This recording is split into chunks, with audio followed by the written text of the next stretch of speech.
now sliding into civil war. To discuss this, Syrian dissident Farah Atassi, she's joining me now from Washington, D.C. She is the Secretary General of the National Syrian Women's Association.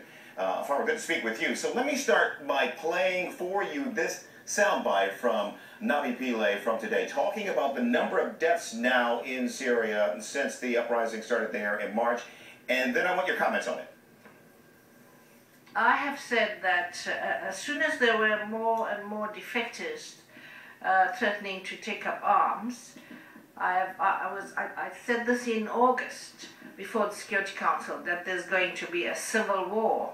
And at the moment, that's how I am characterizing this. Well, Farah, what do you think Nabi Pillay means by this rather odd construction of this phrase, civil war?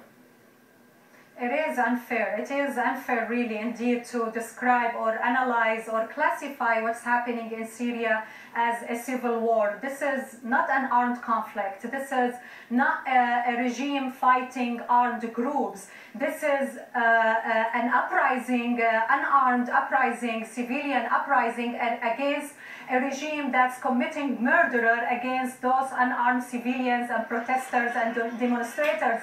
I would ask the lady, what about thousands of detainees that they are still at the Syrian prisons and cells? What about hundreds of people who died under torture at the security forces, certain cells, and at some schools? What's happening in Syria is a revolution like any other revolution that happened in Egypt, in Libya, and Tunisia. So it is unfair to describe what's happening now as a civil war or as the regime is fighting armed group.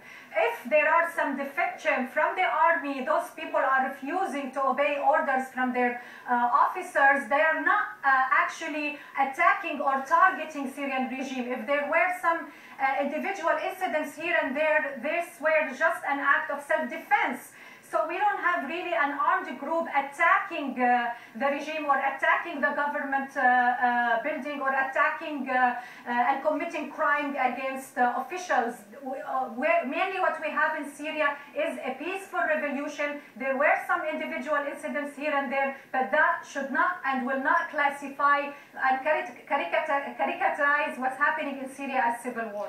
If it's characterized as a civil war, what changes? What changes in a dynamic way in terms of the way we think about what's going on in Syria?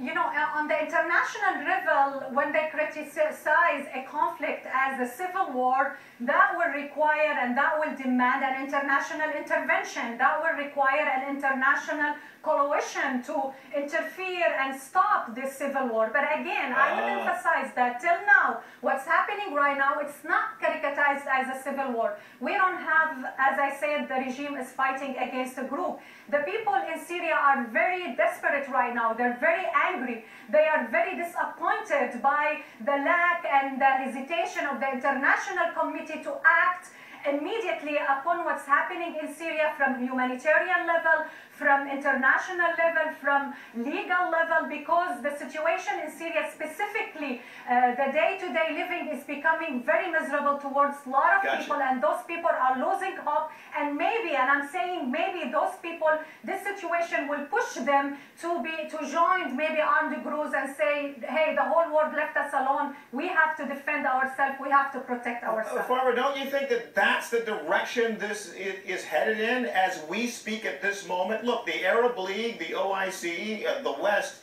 have all sort of tired of the Syrian government. How long before some kind of military action does actually come to pass in Syria? You know, I think the military action now so far is probably the last resort. You know, the Arab League and the Islamic Cooperation Council and so many other regional friends of the regime, they try to give them an exit strategy. They try to solve the situation within the Arab League, within the Islamic concept, within the Arab solution, you know. But the regime is the one who is insisting in not cooperating, not with our Arab brothers and Muslim brothers, not with the international community. The regime now think or caricaturize the whole situation to be or not to be. He looks as he himself is targeted, and he is now punishing the Syrian people by refusing to cooperate with the Arab League who give and propose certain solution by sending an Arab observer, by sending humanitarian help and assistance to the people who are dying right now in Homs and some other places from the lack of electricity, from the lack of gas, from the increase of price and the quality of living in Syria. It's becoming miserable, and the Arab League and the Muslim Council, Islamic Cooperation Council is trying to find an Arab solution, but the regime is still, this criminal regime is still ignoring what's going on in the ground and insisting in fighting and killing the Syrian revolution and trying to mask what's going on by claiming that it is a terrorist and he's fighting armed group, where those people are people who are claiming for freedom and for dignity and to end of this criminal dictator regime. Farah Atassi is the Secretary General of the National Syrian Women's Association. Farah, appreciate it. Thank you. Thank you for having me.